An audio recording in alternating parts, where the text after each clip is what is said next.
해운대 장산역 인근의 일반 주거지역이 역세권 복합개발을 명목으로 준주거지역으로 상향 추진된다는 소식, 얼마 전 저희가 단독 보도해드렸죠. 그 후 인근 주민들이 부산시를 잇따라 항의 방문하는 등 거센 반발이 이어지고 있습니다. 네, 이 지역 제2종 일반 주거지역에서 2단계나 상향된 준주거지역으로 변경이 가능한 이유는 무엇인지, 주민들은 왜 반발하고 있는지 민원25 차선영 기자가 보도합니다. 해운대 장산역 인근 주거단지입니다. 일반적인 골목길처럼 보이지만 모두 빈집입니다. 이 동네 전체가 오랜 시간 방치된 상황인데요. 이 일대를 제2종 일반 주거지역에서 준주거지역으로 용도를 변경해 개발이 추진되면서 논란이 일고 있습니다. 이 일대는 해운대 장산역 인근 마지막 남은 노른자 땅입니다. 현재는 대형 폐기물 쓰레기가 곳곳에 방치돼 있고 빈 집은 폭격을 맞은 듯 무너져 있습니다. 수십 년 동안 주인을 찾지 못한 채 세월의 흔적이 남은 모습입니다. 그런데 민간 사업자가 이 부지를 매입해 49층 아파트를 건립할 것이라는 계획이 알려졌습니다.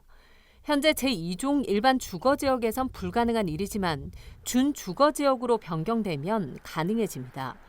2단계나 용도 상향 변경을 추진해 개발이 가능해진 이유는 2021년 신설된 국토계획법 시행령 때문입니다.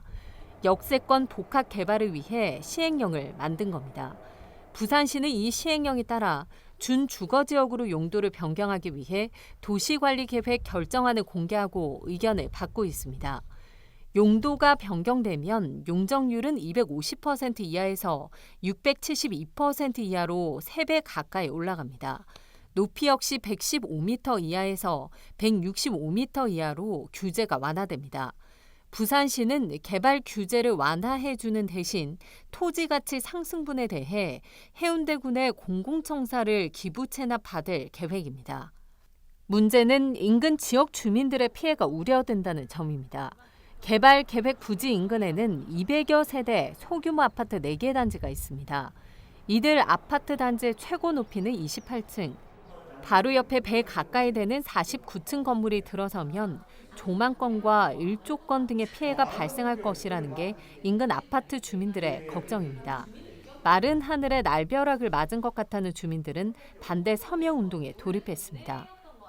그 분진하고 소음하고 그다음에 조망권하고 방대하게 용적률을 줘가지고 높여지는 건 상당히 주민에게 생활의 삶에 불편이 있지 않았고. 공사를 강행할 경우 우후 죽순 건물이 들어서게 돼 난개발도 예상된다는 주장도 나옵니다.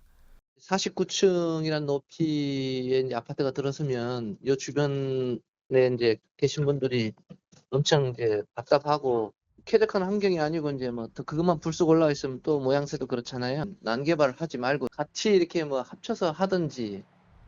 부산시는 도시관리계획 열람 공고가 끝나면 도시계획 공동위원회 심의를 열고 결과에 따라 결정 고시를 낼 방침입니다. 지구 단위 계획으로 저희는 이제 결정까지 고시까지 하고요. 이후에 이런 지구 단위 계획 범위 안에서 일반적인 건축 허가나 사업 승인이나 이제 인허가 절차가 진행이 되거든요. 그거는 이제 일반적으로 이제 구청에서. 하지만 지역 관할 지자체인 해운대구는 지역 주민의 의견 수렴 과정을 제대로 거쳐야 한다며 2단계나 상향 추진되는 용도 변경에 반대 의견을 낼 예정이라고 밝혔습니다. 이미 부산 6곳이 역세권 복합 개발이 추진 중인 상황. 지난주에 이어 11일에도 주민들의 부산시 항의 방문이 잇따르고 있어 진통이 계속될 전망입니다. 헬로티비 뉴스 차선영입니다.